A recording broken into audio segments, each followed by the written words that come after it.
Hola, buenos días, tardes, noches. Nosotros somos el equipo número 6 y les vamos a presentar las bacterias de importancia clínica en el área odontológica, enfocándonos en Treponema pallidum, Pseudomonas aeruginosa y Neisseria gonorrhoeae. Empecemos.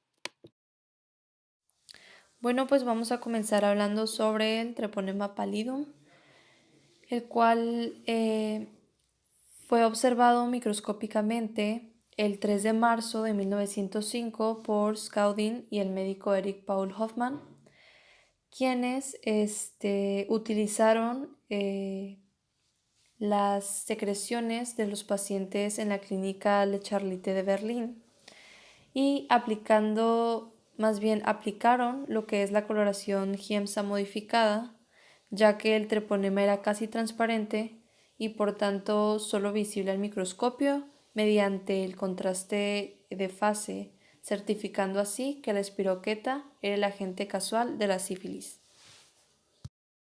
Sobre sus características generales, pues es un bacilo con forma espiral. Las espiras son muy irregulares y puede contar desde 4 a 14. Este es un microorganismo celular y puede medir de 5 a 20 micrómetros de longitud y aproximadamente unos 0,6 a 0,8 micrómetros de diámetro.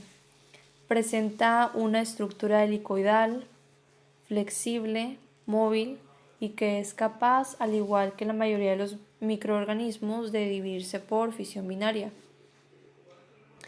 Esta cuenta con un filamento axial, el cual consta de 3 microfibrillas que se insertan en los extremos afilados y estos confieren una gran movilidad de rotación y traslación.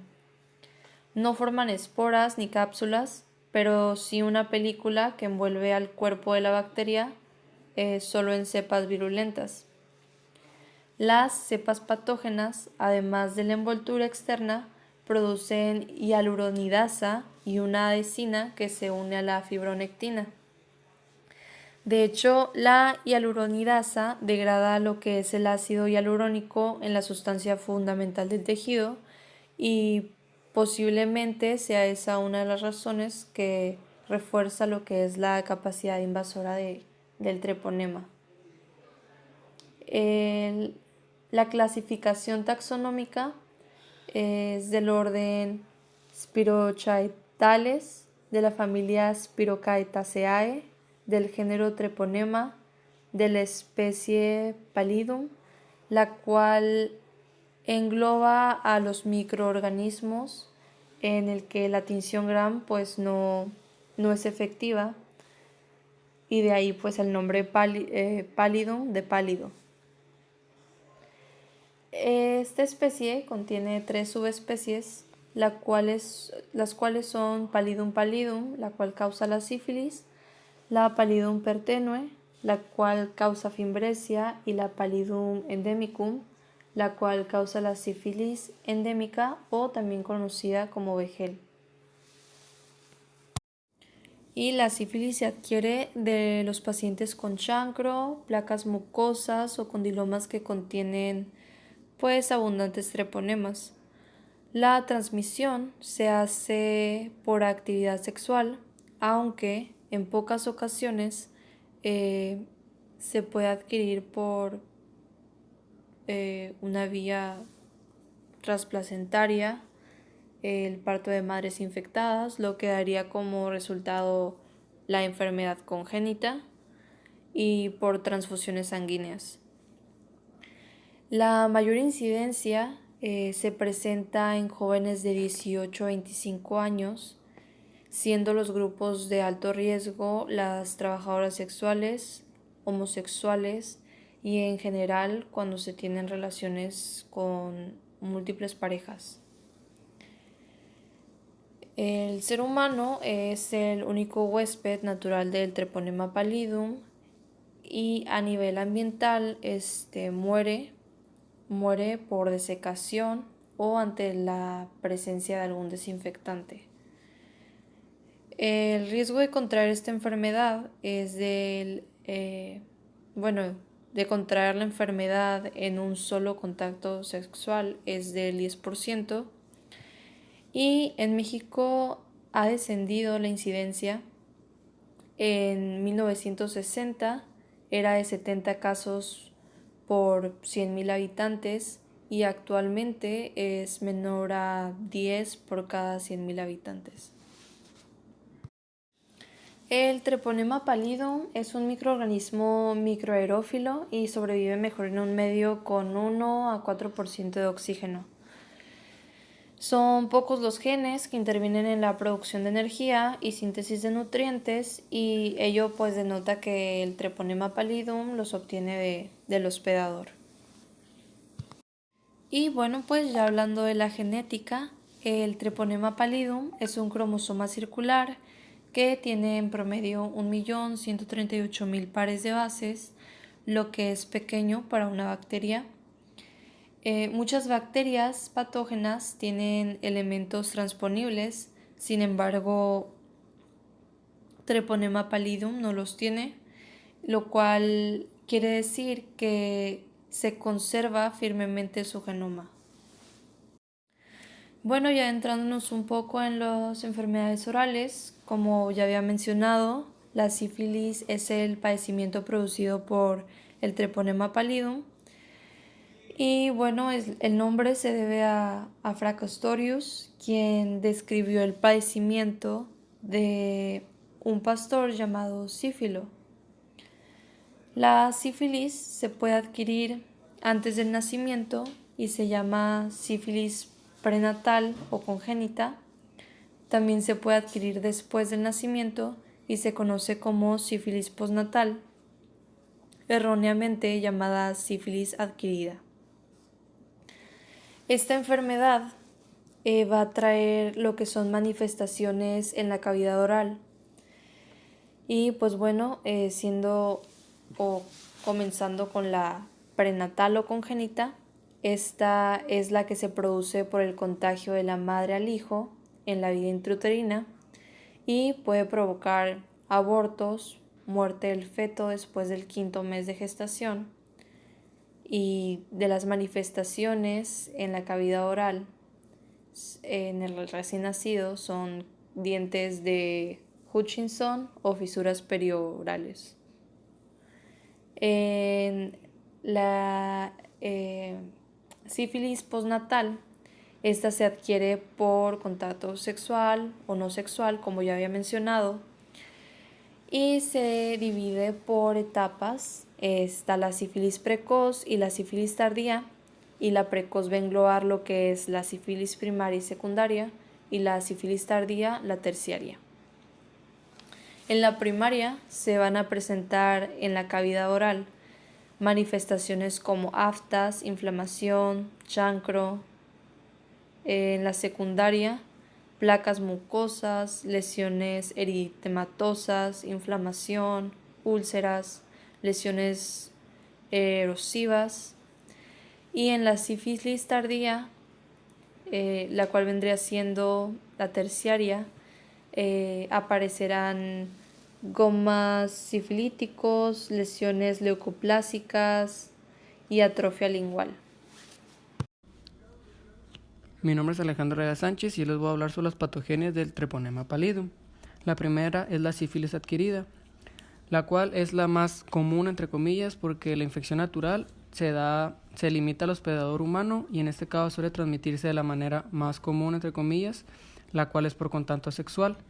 La lesión infectante se localiza en la piel y en las mucosas de los genitales, pero existen casos aproximadamente del 10 al 20% en la cual la lesión primaria se localiza en el interior del recto, en el área perianal o en la boca, así como también puede surgir en cualquier parte del cuerpo. La segunda es la sífilis congénita.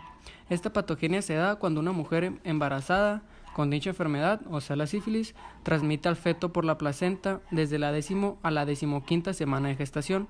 Algunos fetos infectados mueren y son abortados de manera espontánea, mientras que otros al nacer mueren. pero existen casos en los cuales nacen vivos, pero muestran signos de sífilis congénita en la niñez, como la queratitis intersticial, dientes de Hutchinson, nariz en silla de montar y periostitis, entre otras anomalías del sistema nervioso central. ¿Esto se puede evitar? Sí se puede evitar con el debido tratamiento de la mujer durante el embarazo. La última es la enfermedad experimental. Como su nombre lo dice, aquí experimentan con esta enfermedad y en este caso lastimosamente son con los animales infectados de forma experimental a los conejos en la piel, en los testículos y en los ojos. En los animales, sus síntomas o señales es que aparece chancro en el cual abundarán las espiroquetas y dichos microorganismos persisten en los ganglios linfáticos, el vaso y la médula ósea durante toda su vida. Pero es de suma importancia mencionar que aunque persista durante toda su vida, no surge la etapa progresiva de dicha enfermedad. Como podemos observar en las imágenes, la primera es de sífilis adquirida, la segunda sífilis congénita y la tercera la experimentación animal. Ahora sus pruebas en laboratorio. La primera serían las muestras. Las muestras incluyen líquido hístico obtenido al exprimir la superficie de las lesiones tempranas para demostrar en él la presencia de las espiroquetas y suero sanguíneo para estudios serológicos. La segunda sería el examen en campo oscuro. Se coloca una gota de líquido o exudado hístico en una laminilla y sobre ella se coloca un objetos para hacer una capa fina. Después se explora el preparado con un objeto de inmersión en aceite con iluminación de campo oscuro para identificar las espiroquetas móviles típicas. La tercera sería la inmunofluorescencia. El líquido o el exudado hístico se extienden en una laminilla, se dejan secar al aire y se envían al laboratorio. En él se fijan y tiñen con suero antitriponémico marcado con fluorescencia y se examinan con un microscopio de inmunofluorescencia en busca de las típicas espiroquetas fluorescentes. La cuarta sería las pruebas serológicas para sífilis, en las cuales hay dos: las pruebas no treponémicas, las cuales se utilizan a nivel general para detección en busca de sífilis. Se les practica ampliamente y pueden ser objeto de automatización para facilitar su realización en gran número y son poco costosas. Además de que funcionan como método de detección, también se les utiliza para vigilar la eficacia del tratamiento. Los métodos con anticuerpos treponémicos son los métodos que se miden anticuerpos con antígenos T, Pallidum, cuál es el treponema Pallidum, y se utilizan para saber si un resultado positivo obtenido de un método no treponémico realmente lo es o es un falso positivo. El tratamiento y prevención para el treponema pallidum o la sífilis es la penicilina en concentraciones de 0.003 mililitros, de la cual posee una actividad treponemicida neta y constituye el fármaco de elección. La sífilis que ha durado menos de un año se trata con una sola inyección intramuscular de penicilina benzatínica. En el caso de mayor duración, la cual es la antigua o latente, se instaura el mismo tratamiento por la misma vía 3 veces por semana a intervalos semanales. No existe un método 100% efectivo para prevenir el contagio de sífilis, salvo la abstinencia sexual. Pero, si practicas sexo, es importante que sepas que el condón es el único método anticonceptivo para disminuir el riesgo de contagio y deberás usarlo siempre en cada relación sexual y durante todo el encuentro para aumentar la posibilidad de protección. Hay que tomar en cuenta que el preservativo solo protege el área que cubre, por lo que si entras en contacto con un chancro presente en una zona descubierta, puedes estar en riesgo de contraer la infección. La aplicación de la bacteria en el área odontológica, pues clínicamente la enfermedad se presenta en distintas etapas. Desarrollaremos las manifestaciones clínicas que se presenta una de ellas, el cual es la sífilis secundaria, su etapa secundaria, la cual es la etapa más observada en la consulta odontológica, en las cuales en la boca podemos observar manchas, pápulas, erosiones, depapilaciones linguales, fisuras y surcos y vegetaciones. Ahora les voy a hablar sobre la Pseudomonas aeruginosa, un poco de la historia de su descubrimiento. Pues su descubrimiento del género bacteriano Pseudomonas fue descrito a finales del siglo XIX por el profesor Walter Migula. Él describía a este microorganismo como células con órganos polares y la formación de esporas ocurre en algunas especies, pero algo así como raro. El término aeruginosa surgió del investigador Schroeter en el año de 1872, el cual hace ilusión a los colores de la bacteria que la bacteria mostraba en ciertas condiciones de cultivo, un color similar como el cobre oxidado, como un tipo de verde azulado. Características generales de la Pseudomonas aeruginosa. Bueno, pues esta se multiplica bien a una temperatura de 37 a 42 grados centígrados y su crecimiento a 42 grados centígrados ayuda a distinguirla de otras especies de Pseudomonas en el grupo fluorescente. Es oxidasa positiva, no fermenta carbohidratos, pero muchas cepas oxidan glucosa. La Pseudomonas aeruginosa también es móvil y tiene forma de bastón, mide casi 0.6 por 2 micrómetros. Es gram negativo y muestra una disposición en bacterias individuales, en pares y a veces en cadenas cortas. En cuanto a la epidemiología de las pseudomonas, son ubicuas y prefieren los ambientes que son húmedos. Y en los seres humanos, el patógeno más común de este grupo es la Pseudomonas aeruginosa. Y a veces se encuentra presente en la piel normal de las axilas y anogenital, pero rara vez se puede detectar en las heces, a menos que esté administrándose algún antibiótico. También en los hospitales el microorganismo puede encontrarse en los lavabos o en las soluciones antisépticas y los recipientes de la orina. También puede producirse la transmisión a los pacientes por parte del personal sanitario, en especial en las unidades de cuidados intensivos neonatales y de quemados de igual manera, a menos que se lleguen a respetar lo que son las prácticas del control de infecciones muy meticulosamente. El metabolismo, las pseudomonas crecen en medios simples y en caldo crecen abundantemente formando un anillo y un sedimento de color verde azulado. En agar simple forman colones brillantes que son confluentes de borde continuo y a veces ondulado con un centro opaco. El pigmento se difunde en el medio dándole una tonalidad que es color verdosa y este pigmento tiene cualidades bacterianas o bactericidas sobre otras bacterias gram positivas y gram negativas. Y en cuanto a la temperatura, su temperatura óptima de crecimiento se sitúa entre 36 grados centígrados y el crecimiento es posible incluso a 41 grados centígrados, pero no por debajo de 4 centígrados. En el Pseudomonas aeruginosa, su genética, el tamaño del genoma de distintas cepas de la Pseudomonas aeruginosa varía de entre 5 y 7 millones de pares de bases y comprende un mosaico de genes que son específicos de la especie, que va del 70 al 90% de la secuencia de ADN de una cepa. Y pues esta proporción puede variar de acuerdo con la cantidad de información accesoria que cada cepa tiene, pero el orden de los genes propios de la especie está conservado entre los aislamientos. Y es notoria la gran abundancia de genes que parecen codificar para bombas que sacan compuestos de la célula. La abundancia de estos transportadores pudiera estar relacionada con su alta resistencia a distintos compuestos tóxicos y a su extraordinaria versatilidad.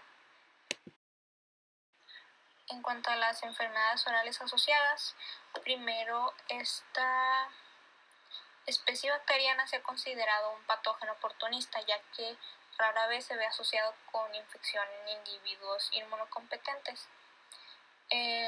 La cavidad bucal puede servir como reservorio para la Pseudomonas aeruginosa y en pacientes debilitados como lo son los ancianos y los inmunodeprimidos, las infecciones por el patógeno son un problema de salud muy importante.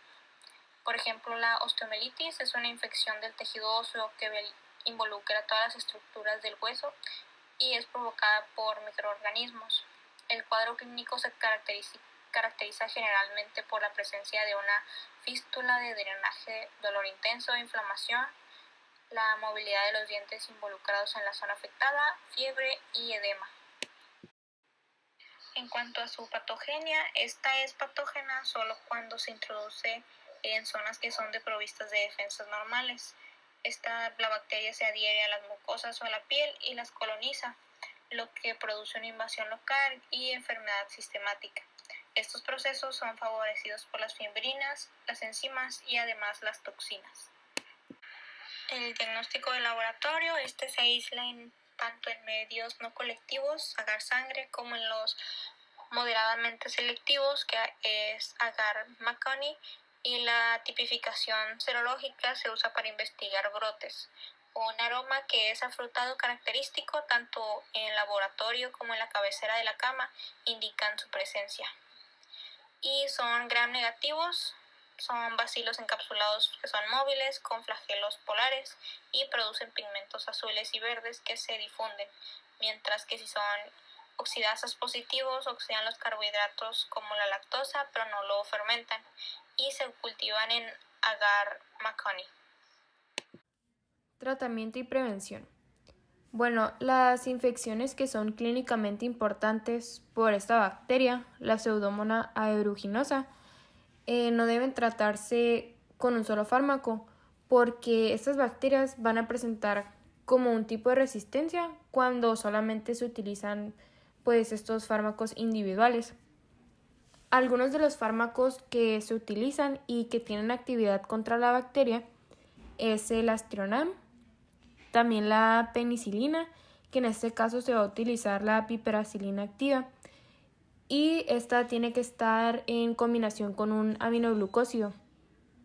También está lo que son los carbapenémicos, como el imipenem o el meropenem. Otro de los fármacos son las quinolonas, que está incluida lo que es la ciprofloxacina, y también de las cefalosporinas, que las más recientes son lo que es la ceftazidimina. Esta se va a utilizar para el tratamiento primario contra la bacteria, y también dentro de las cefalosporinas está lo que es la cefoperazona. Como prevención hacia la bacteria, pues las medidas preventivas son muy similares a otros patógenos hospitalarios, ya que pues esta bacteria se localiza en los hospitales y pues se encuentra sobre todo en los sitios con humedad, por ejemplo en los lavabos, en las duchas, en las tinas de baño, y es por eso que hay que tener pues una buena desinfección y limpieza en estas áreas donde lo requiere. Aplicación de la bacteria en el área odontológica. Bueno, la bacteria Pseudomonas aeruginosa es de gran importancia dentro del área odontológica, ya que es un colonizador muy frecuente dentro de las líneas de agua de la unidad dental, y prácticamente se ha aislado casi hasta un 50% de ellas. Lo que hace esta bacteria es que puede proliferar en ambientes bajos de nutrimentos, como en el agua destilada que los dentistas usan, como ya lo mencioné, pues en las líneas de agua de la unidad dental. Y además las pseudomonas y otros de sus géneros crecen con facilidad en desinfectantes diluidos, como en los iodoforos. Otra de las bacterias a presentar es la Neisseria gonorrhoeae, que vamos a empezar un poco por la historia de su descubrimiento. Bueno, la bacteria es un diplococo intracelular, la cual fue identificada por primera vez en 1879 por Albert Neisser, y esto fue a partir de los exudados de pacientes que padecían pues uretritis y oftalmía neonatal. También, pues tiempo después de haber sido descubierta por Neisser, el bacteriólogo Gram ayudó o más bien facilitó a identificar este tipo de bacterias por medio de lo que hoy conocemos como la tinción de Gram. Características generales de la bacteria Neisseria gonorrhoeae o también gonococo. Voy a empezar con su clasificación taxonómica. Esta se puede observar en la tabla, en la parte de abajo, y pues tenemos que en su dominio es bacteria, en filo es protobacteria, en clase beta protobacteria, el orden es Neisseriales, la familia es Neisseriaceae, el género es Neisseria, y por último la especie, que pues es Neisseria gonorrhoeae. Esta bacteria es un coco intracelular gram negativo y se va a agrupar en pares, o sea en diplococos. Mide entre 0.6 y 1 micrómetro. Y esta bacteria tiene forma esférica. Como se puede observar en la imagen, es como con una apariencia de granos de café. Además, pues la bacteria tiene una estructura en la cual la cápsula va a estar atravesada por fimbrias y pilis, las cuales pues van a facilitar la adherencia de las células hospedadoras y la resistencia a la fagocitosis. Además, esta bacteria tiene proteínas. Va a tener una proteína externa que es la proteína 1 o proteína por. Esta se va a extender a través de la membrana celular del gonococo y también va a formar poros. Existen otras dos proteínas, lo que es la proteína 2 o proteína OPA, y esta tiene función de adhesión. Y por último la proteína 3 o proteína RMP, que esta se va a asociar a la proteína 1 para la formación de los poros en la superficie de la célula. Por último, otra de las características es que este microorganismo es el agente causal de la enfermedad venérea, que es la gonorrea, o también se le puede conocer como blenorragia. Epidemiología. La infección por la bacteria es una de las enfermedades de transmisión sexual más frecuentes en el mundo. La gonorrea, esta se transmite exclusivamente mediante el contacto sexual y las infecciones pueden ser asintomáticas. La infección, la probabilidad de ser infectado por este microorganismo es del 20 al 30% con un solo contacto y con una pareja sexual infectada.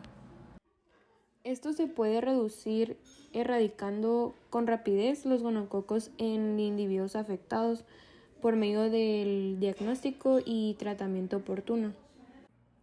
Metabolismo.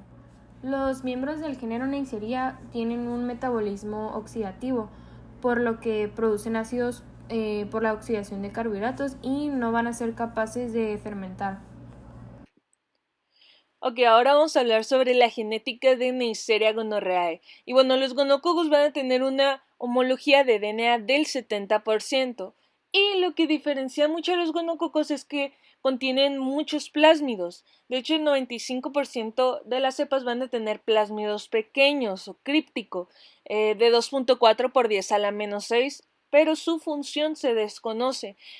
Pero también va a tener otros dos plásmidos de 3.4 por 10 a la menos 6 y 4.7 por 10 a la menos 6, que estos contienen genes que codifican la síntesis de lactamasas beta del tipo TEM1, o sea, las penicilinasas. Es por esto que se produce una resistencia a la penicilinasa. Ok, enfermedades orales que se pueden presentar en la Neisseria gonorrhoeae. Bueno, pues la mayoría de los casos, como podemos imaginar, es que aparece por ser un resultado de la felación o del sexo oral, pero también puede ocurrir por septicemia gonocócica o por el beso. Depende esto de la carga bacteriana infecciosa y también de las condiciones del hospedero, ¿no? También en la boca, pues la gonorrea va a afectar a la faringe, a las amígdalas y a la úvula, como podemos ver ahí en la imagen. Y pues de forma general se puede decir que es asintomático con síntomas leves, pero si es muy severa, como podemos ver en las imágenes, pues estas van a exhibir un edema y eritema con pústulas puntiformes pequeñas y escasas. Pues, pero sin embargo, pues la mayoría de los casos de infección faríngea va a ocurrir pues la resolución espontánea y hay riesgo de no resolución y la necesidad de un tratamiento para que la infección no se propague más. Ok, ahora vamos a tener la patogenia de la gonorrea o de la Neisseria gonorrhoeae. Bueno, pues se considera a la Neisseria gonorrhoeae patógena porque tiene al menos 3 factores de patogenicidad. Uno de ellos son sus fimbrias, que estas les permiten adherirse o anclarse a las células de los tejidos, pues si no tuvieran estas no colonizarían los tejidos y no fueran patógenas. También algo que afecta mucho son las 2-inmunoglobulina A proteasas que tiene, que pues estos rompen las moléculas de inmunoglobulina A y no la dejan hacer su trabajo, ¿no? En la endotoxina, pues esta va a producir necrosis focal en los tejidos que está colonizando. También lo que afecta mucho es la porina o la proteína POR, que pues esta es una proteína que está en la membrana celular externa y va a desempeñar un papel en la patogenia de la enfermedad, ya que presenta 2 clases antigénicas mayores que se denominan por A y por B. Estas pues son un motivo de una extensa investigación porque se consideran lo suficientemente antigénicas como para poder desarrollar una vacuna. Y pues estas proteínas también repercuten en la citólisis intracelular de los gonococos dentro de los neutrófilos mediante una prevención de la función del fagosoma con el lisosoma. También la porina se va a unir a los componentes C3b y C4b del complemento. Después tenemos las proteínas OPA, que estas van a hacer que la Neisseria gonorrhoeae se agarre o se adhiera más a diversas células. Después tenemos la proteína RMP, por sus siglas en inglés, y esta va a bloquear la acción de los anticuerpos. Esto hace pues que reduzca la acción bactericida del suero contra el gonococo. También vamos a hablar un poco de la fisiopatología. Y bueno, el gonococo va a infectar el epitelio cuboideo o columnar de las vías urinarias. Después, la unión a este epitelio pues se une mediante los pili y la proteína OPA. Entre un día o dos, o entre 24 horas y 48 horas después, la bacteria va a penetrar a través de las células del epitelio de la submucosa. Y después, como tenemos ahí, se va a producir una respuesta inflamatoria intensa con los neutrófilos que van a causar una lesión al epitelio, también microabscesos submucosos y secreción purulenta. Algunas bacterias van a evadir los mecanismos de destrucción y se multiplican de manera intracelular. Pero en infecciones crónicas, los neutrófilos van a ser reemplazados por macrófagos y linfocitos. Ok, la Neisseria gonorrhoeae en el laboratorio. Pues vamos a tener primero lo que son las muestras y bueno, aquí pues el pus y las secreciones se van a obtener de la uretra, cuello uterino, recto, conjuntiva, faringe o de líquido sinovial para cultivo y frotes. Para pacientes con enfermedades sistémicas se necesita un hemocultivo. Después tenemos el frotis y bueno, aquí los frotis de exudado uretral o endocervical sujetos a tinción de Gram van a revelar muchos diplococos dentro de los piecitos, que pues estos permiten establecer un diagnóstico presuntivo. Como información adicional, los frotis teñidos del exudado uretral en varones van a tener una sensibilidad del 90% y una especificidad del 99%, mientras que los frotis teñidos de los exudados endocervicales van a tener una sensibilidad de casi el 50% y una especificidad de cerca del 95%. Después tenemos los cultivos, que pues inmediatamente después de la recolección, el pus o el moco, se van a colocar en medio selectivo enriquecido, por ejemplo, el medio de Thayer-Martin modificado, y se van a incubar en una atmósfera que contenga dióxido de carbono a 5% a una temperatura de 37 grados centígrados.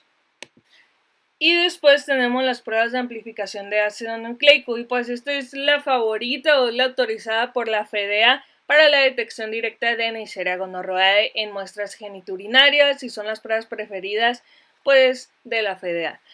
Una de las ventajas pues es que van a comprender una mejor detección, tienen los resultados más rápidos y la posibilidad de utilizar la orina como muestra. Una de las desventajas pues van a comprender la especificidad insatisfactoria de unos análisis por la reactividad cruzada con especies del género Neisseria no gonocócicas. Y por último vamos a tener el diagnóstico serológico y pues aquí el suero y el líquido genital contienen pues anticuerpos IgG e IgA contra las pilosidades gonocócicas, contra las proteínas de la membrana externa y el LPS. Parte de la IgM de los sueros humanos es bactericida para los gonococos in vitro. ¿Y cómo se trata la gonorrea? Bueno, se basa más que nada en la penicilina, que también se le suele adicionar el probenecid para mejorar la penetración a los tejidos afectados. Si el paciente es alérgico a la penicilina, se van a incluir tetraciclinas, espectinomicina, trimetoprim-sulfametoxazol, doxiciclina y macrólidos. También otras opciones de antimicrobianos pues son la ceftriaxona, quinolonas y acitromicina. Ok, la Neisseria gonorrhoeae en el área odontológica. Bueno, pues con la gonorrea vical, pues diversos estudios han demostrado que la Neisseria gonorrhoeae va a adquirir o puede adquirir un material genético determinante de resistencia a los antibióticos a partir de las especies bucales. También, ¿qué hacer si un paciente tiene Neisseria gonorrhoeae o sospechas que tiene gonorrea bucal? Pues el cirujano dentista o nosotros debemos encaminar al paciente al servicio de salud en la atención básica para el acogimiento diagnóstico laboratorial, asistencia y, cuando necesario, el encaminamiento de los pacientes a las unidades de referencia. Y eso sería todo por parte del equipo. Gracias.